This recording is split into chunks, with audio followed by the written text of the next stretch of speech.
Praise the lord. ఈరోజు దేవుని యొక్క వాగ్దానం, ప్రతిదానికి సమయము కలదు. ప్రసంగి గ్రంథం 3వ అధ్యాయం 1వ వచనం.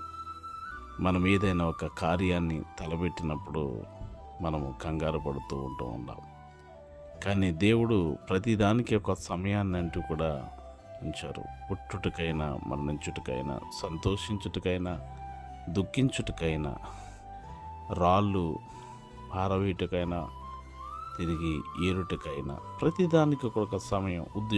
ఉద్యోగం విషయంలో, వివాహం విషయంలో, సంతానం విషయంలో, తదితర కార్యక్రమాలన్నిటికీ కూడా ప్రతిదానికి ఒక సమయాన్ని దేవుడు ఏర్పాటు చేస్తాడు. మనం హెచ్చించబడాలన్నా తగిన కాలమందు దేవుడు మనల్ని హెచ్చించేవారిగా ఉంటారు. కనుక తొందరపడకండి. దేవుడు ఏ సమయానికి ఏ కార్యం చేయాలో ఆయనకి తెలుసు. మీ కొరకు ప్రార్థించే దైవజనులు డేవిడ్.